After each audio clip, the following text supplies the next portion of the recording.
Hello and welcome everyone. Welcome to the latest CTO Craft Bytes on Friday the 1st of May 2020. As we're going through the introductions, we do have it set up a poll in the bottom, so I would appreciate if you could go along and just quickly answer the question there, just so we can customize our talk to what your needs are. So today we'll be exploring the practical approaches and mindsets to help deal with the unknown in your team and processes with organizational design and culture change with organizational design culture change coach Mack Fogelson. So CTO Craft is a mentoring and community and coaching community for technology leaders around the world, focused on supporting technologists in their leadership growth. The community numbers are over 1,000 people and provide one-on-one coaching, mentoring groups, and an online community and events like this one.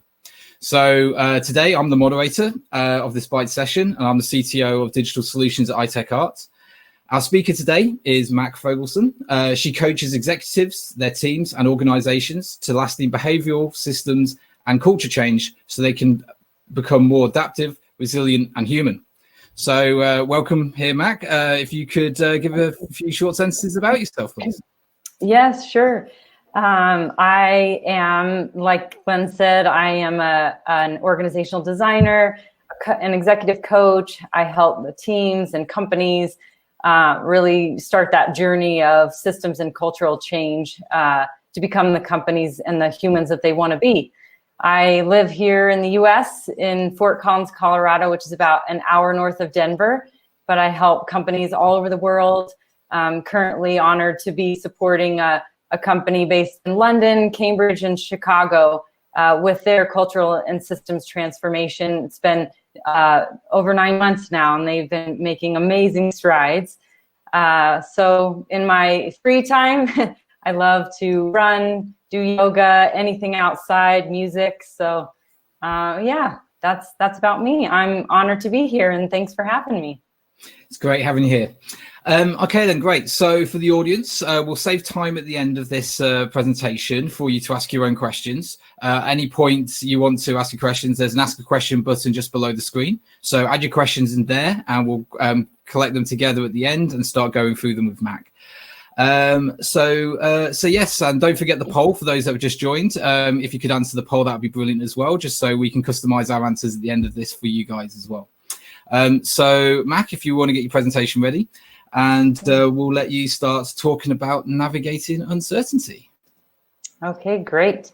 I'll do my best to do this part quickly so that we can have a conversation about the real things that are you're bumping up against with your teams and in your companies.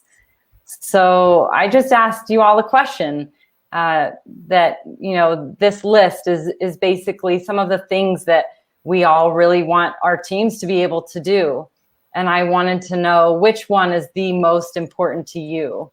Glyn, are you able to share a few of the responses with me? Certainly. The most common one at the moment is take initiative. That's the one with the highest votes right now, followed by a draw for the next three, which will be hold each other to account, think strategically and creatively, and also give valuable and honest feedback, retro, with one vote for prioritize the most valuable work.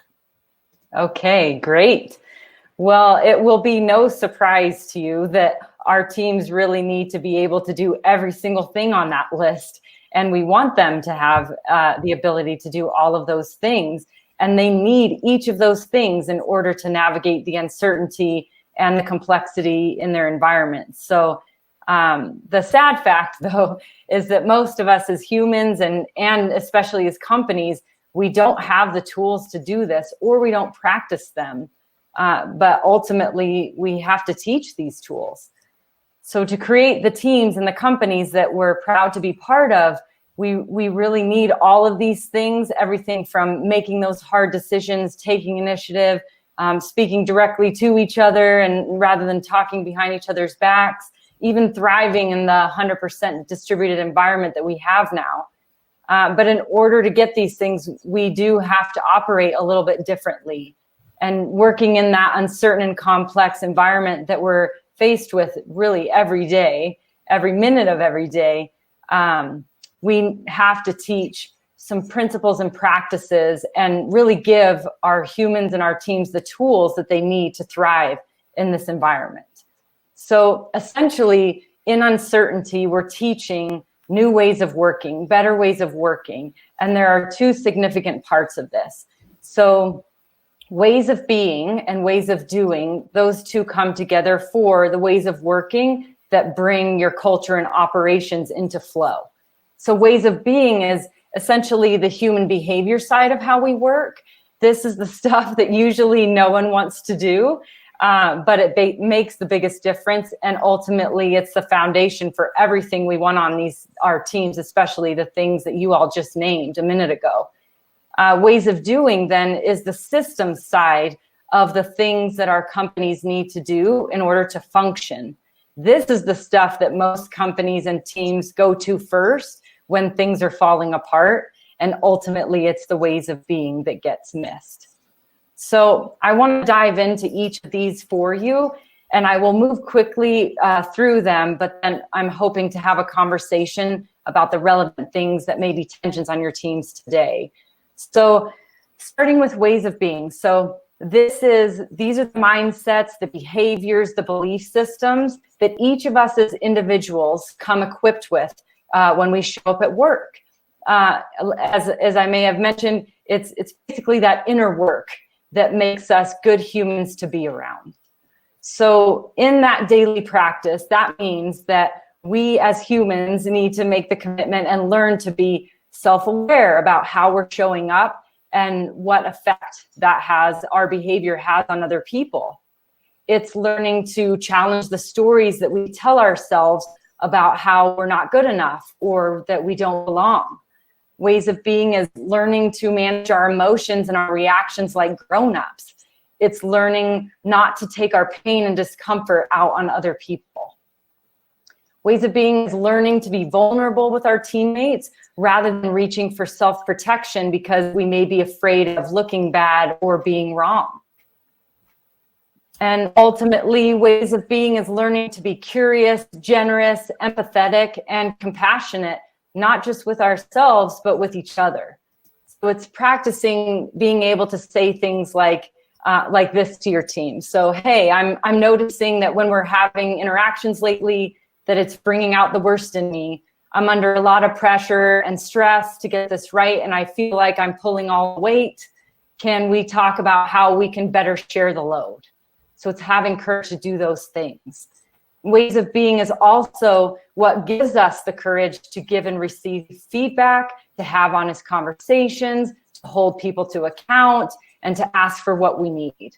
So ultimately, ways of being is teaching us and our teams to be grown-ups at work. And when we as humans are equipped with these ways of being, these tools, we can handle volatility and the uncertainty way better. So our job with ways of being is to normalize what it's like to struggle in the uncertainty so that we know that it's okay.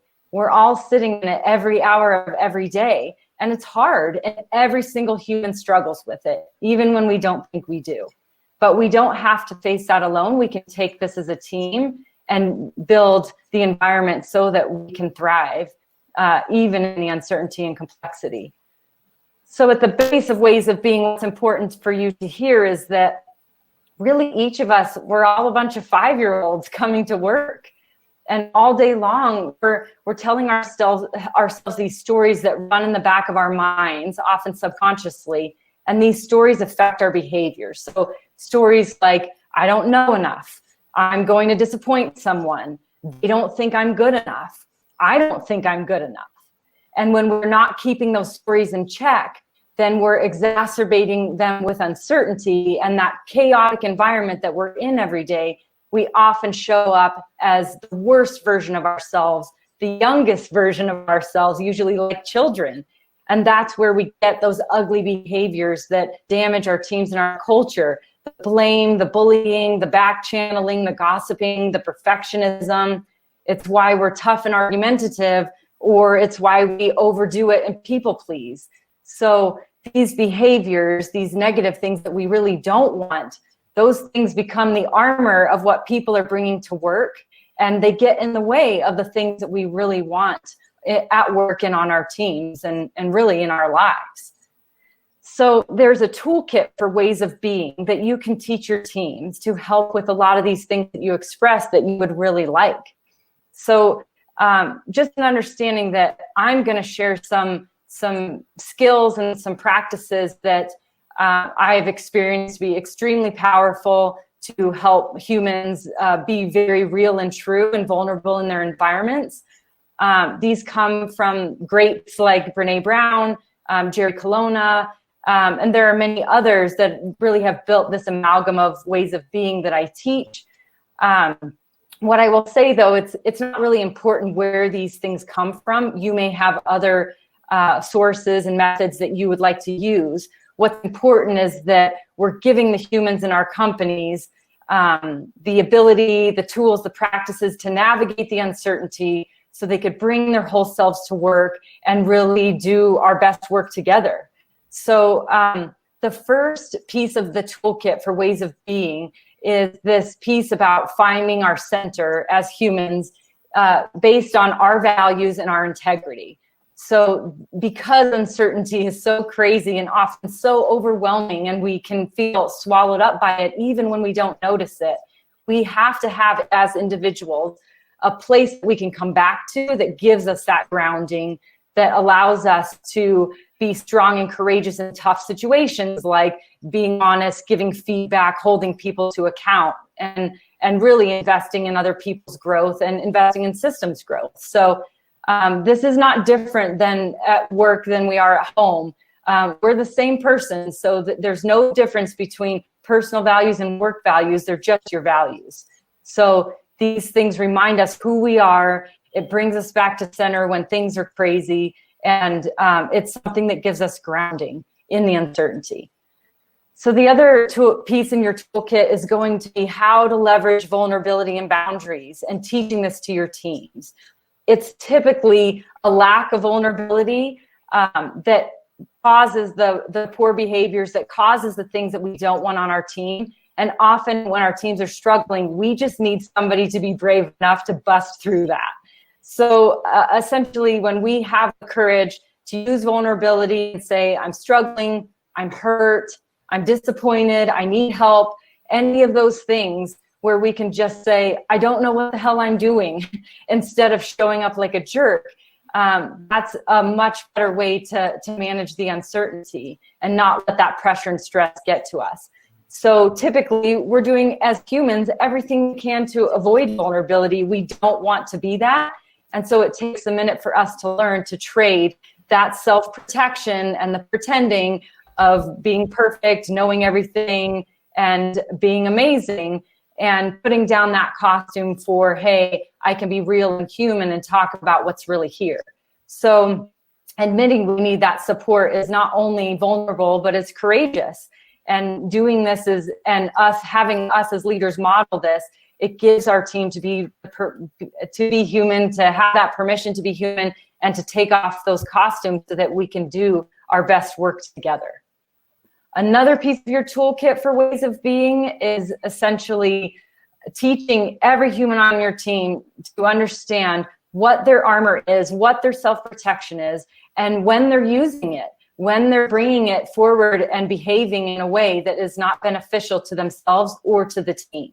Uncertainty really brings out our armor because it is a place that makes us feel vulnerable. Uncertainty is part of vulnerability. Vulnerability is any time when we feel a great deal of uncertainty, risk, or emotional exposure.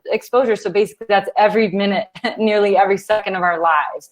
So we're trying to avoid not being less than. We're trying to avoid that ego being damaged. We want to look like we know what we're doing. So a lot of times when we feel like we're not really on the top of our game, instead of admitting that, we come to the table with armor like being perfect, being busy all the time, always being put together, maybe not being available, maybe not caring about anything, maybe people pleasing, or maybe always being the funny person, or really always coming down on ourselves. So all those things are armor. They get in the way of us being vulnerable with each other, and that's what gets in the way of us doing our best work as teams. So It's really important on your teams that you go through the work to be clear about what that armor is, and everybody can understand then how people are showing up in stressful situations, because with uncertainty, it really exacerbates that. And then the tool of learning how to manage our emotions and our reactions. Ultimately, we're asking our teams to show up at work as grown-ups. And so we need to learn the tools to recognize before we lose it on somebody or blame somebody about something that is in our own discomfort, that we need to learn to be able to step up and say, hey, this is really not okay with me, and be able to be a grown-up in it.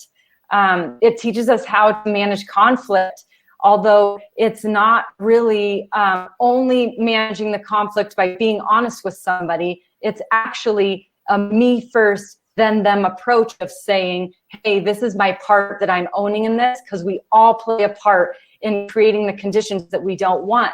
So I'm going to own it before I come to talk with somebody else. So Jerry Colonna calls this radical self-inquiry. Brené Brown has a practice of teaching teams rumbles. All of these things are great because they teach us to manage the fears and feelings and the emotions that come up, which are constant in uncertainty. And it teaches us how to manage them. And the final piece of your ways of being toolkit is really just building the courage to do hard things. So as you all are probably very familiar, navigating uncertainty requires us to face a really high amount of stressful situations, and we have to have courage to face them. And that has everything to do with, giving feedback, holding people to account, caring about people, being honest and direct rather than just being nice. We have to risk and have the courage to work as a team versus just a bunch of individuals who are showing up to make a product together. And that's what's required to navigate uncertainty and thrive at work and in our companies. So ways of being is really important. That's a very quick overview. So if you're thinking of questions that we'd like to know more about, just pop those in the chat.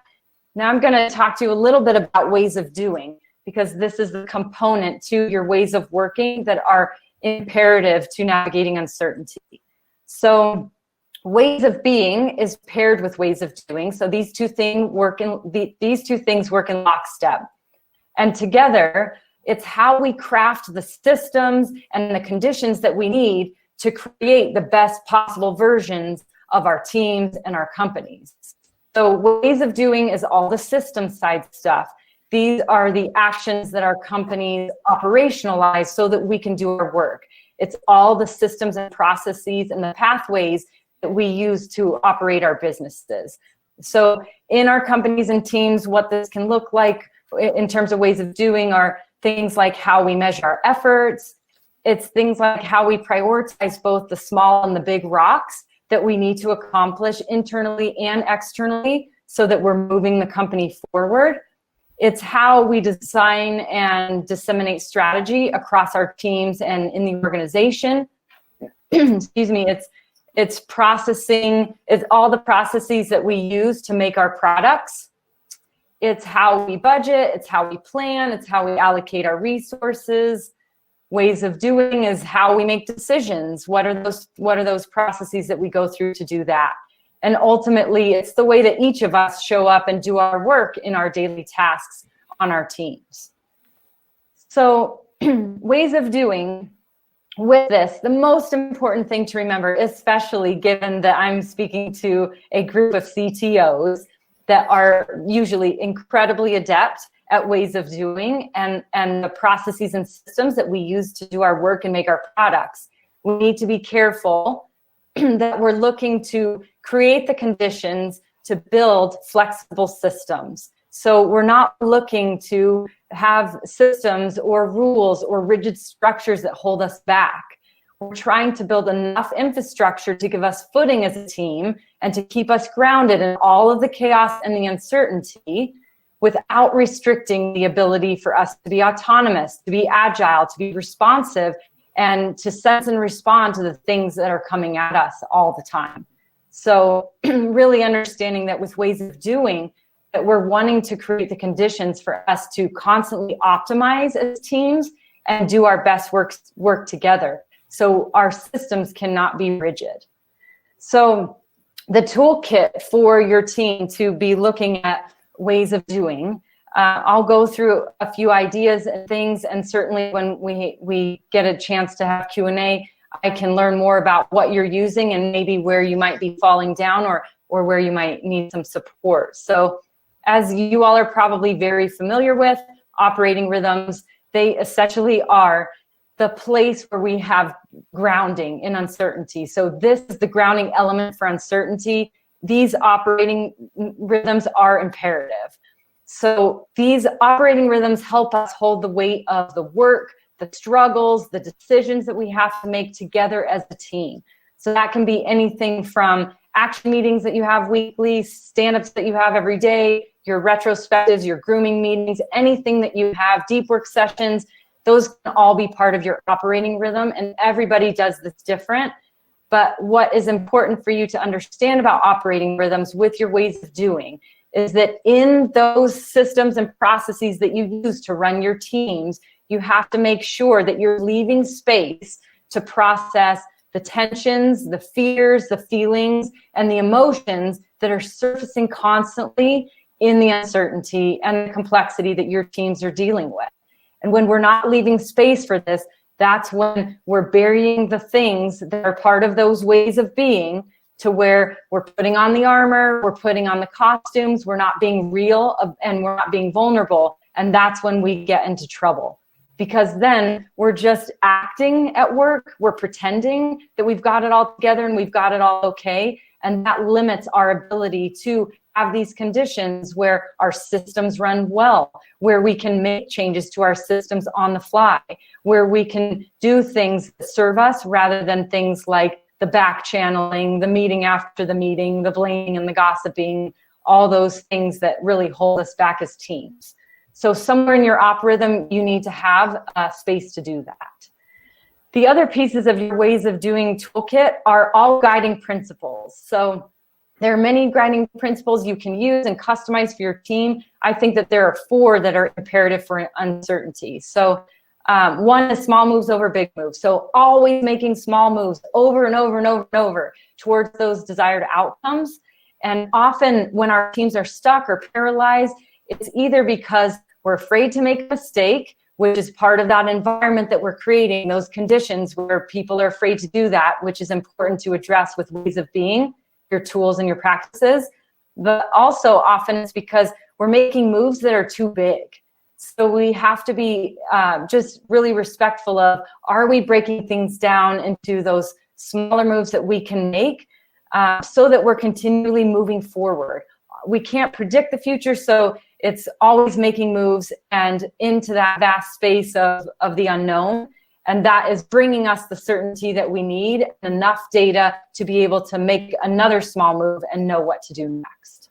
So paired with small moves, consent over consensus is so important in navigating uncertainty, because we're not looking for everybody to agree. We're looking to build the trust on our teams where we can give each other consent to make lots of safe to try decisions. So we're building trust, making those decisions, to make those decisions, give that consent, and then seeing what we learn. And safe to try means that we're making decisions that won't cause irreparable financial or cultural harm. So doing this keeps us from getting stuck, keeps us from sticking in the fear and not making moves. It helps us reduce the risk so that we can always be moving forward. Guiding principle, less over more, is incredibly important in your ways of doing toolkit. Again, creating these conditions so that we can have flexible systems and ebbing and flowing in the uncertainty. So I know that this can look different for a lot of teams, but most teams chew on too much at a time. And often we're afraid to prioritize because we're people pleasing, we don't want to have conflict, or ultimately, we're digging in so hard in our own priorities that we don't even want to have conversations with other people or other teams.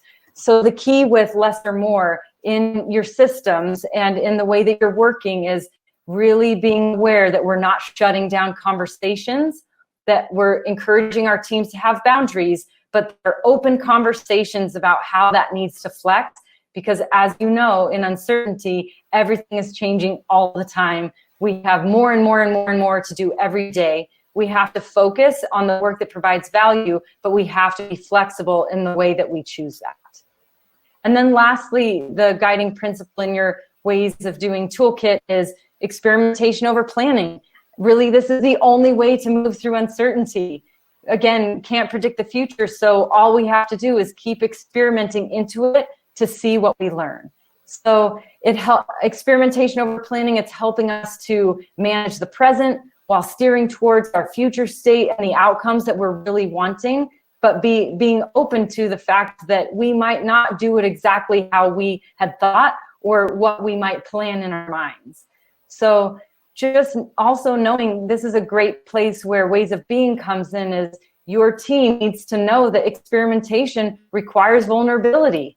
It's a willingness to try and be wrong and make a mistake. And no, we need to be conscious of, are we building the environment for this to be possible? Or is there this unspoken retaliation where we really can't get it wrong and we have to have it perfect? So just knowing that in uncertainty, in the complexity of our environments, we really have to practice the constant experimentation and the practice of being learners rather than knowers. Not wearing that costume that we've got it all figured out, that we know the plan, that we know the steps, that we have to ebb and flow with the uncertainty, stay grounded in what we know is important, and then make decisions together as a team. So just to recap, to understand that we need to have both ways of being and ways of doing, because both of these things provide a behavioral strength in our teams and our companies, as well as the system strength that we need to build the companies that we really want. Most companies and teams only do parts and pieces of one or the other. I would probably argue that many of you focus a lot on the ways of doing, which are all the systems and processes that may be very easy for you or come natural to you. But as you were saying in the beginning of our conversation, the ways of being, all the things that you were naming in the beginning about taking initiative, having hard conversations, giving feedback, speaking to each other collaboratively, all of the things, those all require ways of being. And when you have those strengths, they move your systems. They make your companies work and run very effectively, and your teams. So knowing that we can't just expect our teams to be equipped to do this, navigating uncertainty is hard.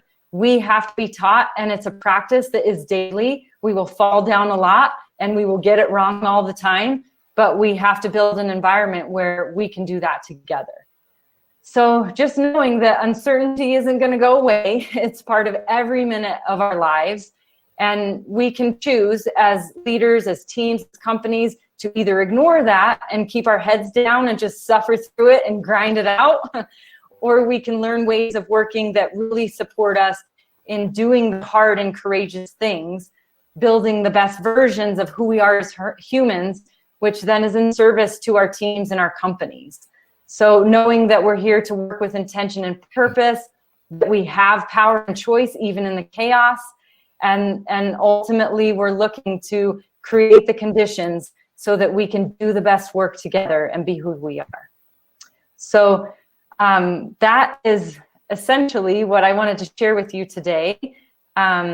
Glyn will provide some conversation outside of this with me if you so choose to do that. But I would like to spend the rest of our time in conversation, really understanding what are you struggling with? What are your tensions? So over to you, Glyn. Great. Thank you very much for that, Mack. Yes. So essentially, to start with, Mack's got a question for you guys. So I've just put the question in the chat. So for you guys, given the current circumstances with COVID, and especially now that we're 100% distributed, what are the greatest fears / tensions you are experiencing? So if you guys could add your answers to the chat, that'd be great while I start off with the first question. And then we'll come back to your answers and allow Mack to respond to that. And if anyone has a particular question as well, please use the ask a question button to ask your question so Mack can respond. Okay, so thank you very much for that presentation. It was excellent. Definitely quite a few things there that I need to pay attention to. So where should we start with our teams and companies then? Well, small moves. That's essentially all we have, right? Is just doing and learning and changing and trying it again, right? So a lot of times companies, teams, we need to start with having those conversations that we've been avoiding. So the best place to start with helping your teams better navigate uncertainty are doing things like I call these either a tension session or a real talk session. Essentially, you're getting into a room with your team, and ultimately you can do this virtually on a Trello board, very easy to do, where you're just creating a safe space where people can be honest. So a lot of times you can ask questions like, what are you not saying that needs to be said? What is somebody not hearing that you are saying? What am I not hearing that people are saying? So it's getting that vulnerability to flow. And most of the time out of that, your team can then own those actions and bring them, hold them together so that you as a leader are not doing this work. Your team is owning the things you want to address to make your team better. But there's lots of other things that you can do. So you can start with tiny things like having check-ins at the start of every meeting. We do a traffic light where it's like red, yellow, green. What are you bringing into the room so that we have an understanding of what people are bringing into the room, what they feel like, whether they're really holding something heavy. You can start by identifying those values on your team, taking them through those exercises. There's an online tool that Brené Brown has that I can share that people can try. Anything that's around like the blueprint of me stuff where, when you're team chartering, that you're getting to the conversations, not just how are we going to work and communicate and what does that look like in our systems, but also what do we each look like when we're under stress? What do we need when that's happening? Because we operate under stress most of our days. So knowing that about each other really helps us to create those conditions that we need to do our best work. There's many, many other things that you all can do in your operating rhythms. As I mentioned, take 10 minutes at the beginning of one of your meetings, an action meeting, a stand-up, maybe shorter, but just to name, are there fears and feelings that are going on? Especially that's in the current conditions of COVID, where people are scared, some of losing their positions and not talking about it. So always start with the ways of being, but then certainly looking into your systems of how you're contributing to creating the conditions that will really help your team do a great job. Excellent. Okay, then, and another one then. So what's the one thing most teams and companies get wrong about navigating uncertainty? Yeah, okay. So mostly teams and companies start with ways of doing. And when things are not going well, they push harder on processes and systems and the stuff that seems more linear, the things that we feel like we have more control over.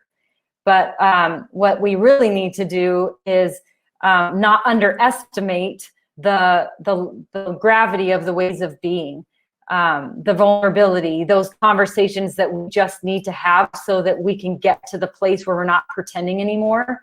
So most companies think that they operate well because of their systems and their processes, but ultimately what operates our companies are our humans.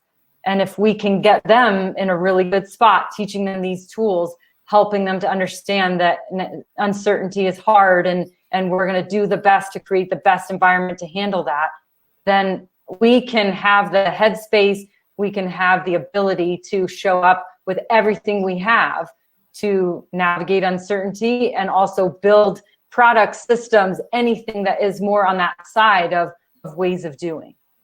So ultimately, knowing that the being always, hands down, is the stuff we avoid the most, but it's the thing that we need to start with the first. Sure. Okay, excellent. So we've had one response, and I've actually got a response to it as well for the audience question. So given the current circumstances of COVID, what are the greatest fears, tensions you're experiencing? I've invited Marcus on screen, but I think he might be a bit shy, so I'll ask the question for him, unless he accepts it, of course. So it's much harder to sense how my teammates feel at the moment as we are not in the same room. Is there anything you can advise for me to try? Yeah, that's a great question. So psychological safety and trust is imperative to getting your team to speak up about the fears and the feelings and the emotions that they might have. So oftentimes that exacerbates when we're 100% distributed because we're all individually based. We don't have that energy or the ability to collect face to face, which oftentimes can help us clear or create the energy and the safety in a room for us where one person starts and then we all feel safe. It's very different when we're online. But you can create that space really by creating this thread in everything that you do as a team. So again, I would look at starting with your operating rhythm. I would look at where are there the opportunities for me to model and also create the space so that the team starts to understand they can speak up with these things. So maybe you start in a stand-up where you say the first 5 minutes, we're just going to share something that is really holding us back, or we're going to share something that we're really afraid of. And then you, as the leader, you go first. So when you're sharing that thing, it should be a very vulnerable thing that you're afraid to admit. Like, I don't know what we're doing. Things are moving too fast right now. I'm worried that with COVID, our product is going to be obsolete in 2 weeks. Like anything that you can do as a leader to role model that in every space you have where you're coming together with your team. On video, so always asking for video, kind of setting that boundary to not have just your blank screen, that people see. People need to see your face, and then also just making sure that in your async conversations, in your channels that are async, that you guys are communicating there. And do the same thing there, modeling in those channels. Hey, something just hit that just knocked this priority off, or whatever task that your team said, was ultimate, like must do, get this done by this time. And now something else has come. So coming into that channel and saying, I'm so frustrated. All I wanted to do was get this thing finished, and now we're asking to move again. So then it's like, hey team, can we come together to solve this problem? And then maybe you'd come in on a video call. And then even in that call, you start it with the fears and the feelings. Like, I'm frustrated. I keep starting and stopping. I keep getting stuck. Like any of the things that are real to the additional uncertainty that has been added to what's going on. But you have to bake in the opportunity to get your teammates to talk about how they're feeling, but ultimately you have to be the one who goes first. You have to be brave. Yeah, I mean, absolutely. Yeah, from my side, showing emotions and vulnerability is always something I've always gone against and trying not to. So obviously during times like this, I try to be open and honest about how things are going. I've had a terrible day yesterday. I just wasn't able to get anything done. I didn't feel productive, where today I went for a run and now suddenly I'm full of energy and I'm ready to hit the world and start off properly. So yeah, absolutely. I'm touching on that as well. I think Marcus did try to accept, but it's not come through for some reason. So I'm not sure if there's a Crowdcast problem or anything, but we'll just continue anyway.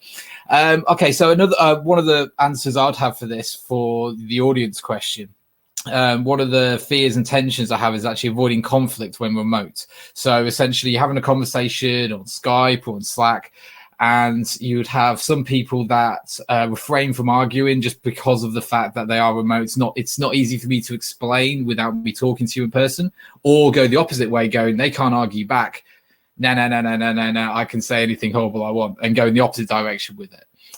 What would be your advice on how to coach your team to not sort of fall into those probably unaware routines? Yeah, so I'm going to reframe that to you, and based on what you understand from the question coming in, because I missed just a tiny part of that. So it sounds like what they're asking is they're noticing tension or conflict in a meeting, and then they're wanting those two people to work it out. Is that correct? Yeah, so essentially people avoiding having the conflict, so they disagree with something but don't raise their hand because they think it's going to be too hard to argue in that setting, or go the opposite way and be more argumentative because they're not in person, where in person they may be a little bit more held back on their views. Yeah, absolutely. So I'll offer some things, and hopefully this will help, and maybe they can chime in if you're hearing something that maybe doesn't help your tension right now. But ultimately, with conflict and with getting people to be honest with each other and work all of that stuff out, there's always this piece of what we own in terms of our own actions, and that's the vulnerability pieces. When we are coming into a conversation or showing up as like we're wanting to fight about something, or something isn't going our way and maybe we're getting stuck in, or maybe we feel like we're not being heard by somebody else, immediately we typically go into shutdown. So depending on what is happening in the room, it is really great if the team has enough trust and psychological safety to work those conflicts out in front of the team. But if you don't have that safety yet, then that can get ugly, as they're probably insinuating. So what you may do as the leader is to either name in the room, hey, it seems like there's something here that needs to be worked out. Let's connect offline. And then you could get on that conversation with those two other people. And if you have the skills to help them work through that, because typically they need to claim, hey, I'm not being heard, or I'm frustrated because every time I offer this, it is never considered. Usually people are angry at each other or have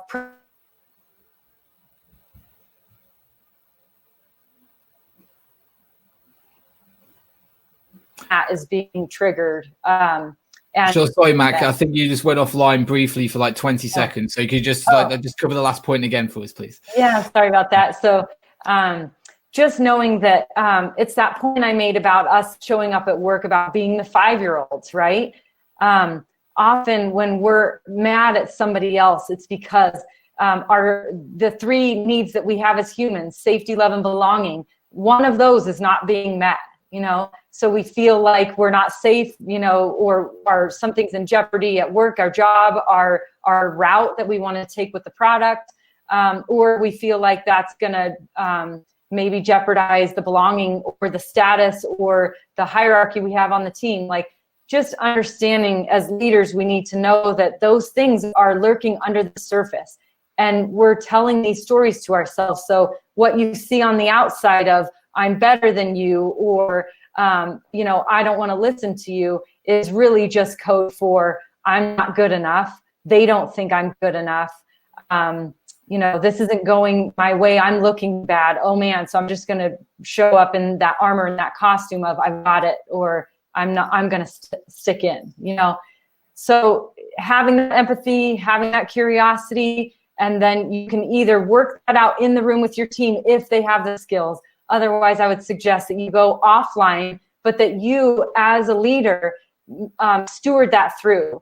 Keep them accountable to that, because people don't want to have conflict. They don't want to have those conversations. And then that stuff stews and really causes problems on your team. People aren't talking to each other. They work slower. It shuts their brain down in terms of creativity and innovation. So if you don't have the skills to facilitate those conversations, then you need to get those so that you can support your team. And that would be a great thing to say to your team. Hey, we're not really good at conflict. What are some things that we can learn and do so that we can get better at it, and then practice it together? Sure. And yeah, that armor piece, I think, makes a lot of sense of why people react in those type of ways. Absolutely. So, okay, cool. So we've got a question from, I think it's Sakir. Hopefully I'm saying that correctly. So his question is, are there any one-to-one questions that will help and ease people to talk, open them? I am afraid that even they want to be honest, we may skip some important parts about their mental health. For example, how can I start a conversation about their feeling of being vulnerable? Yes. So a question that I have found to work the best for this is, what do you need that you're not getting?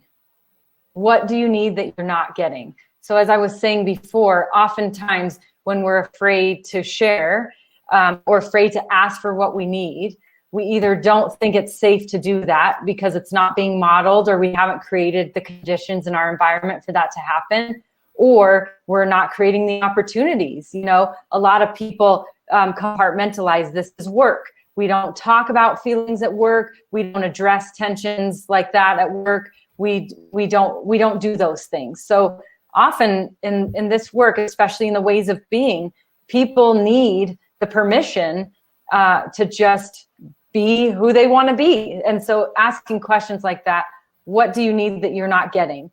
It can also be language like, help me understand more about X, Y, or Z. What is it? But again, back to that question, what is it that you need that you're not getting is usually a great place to start.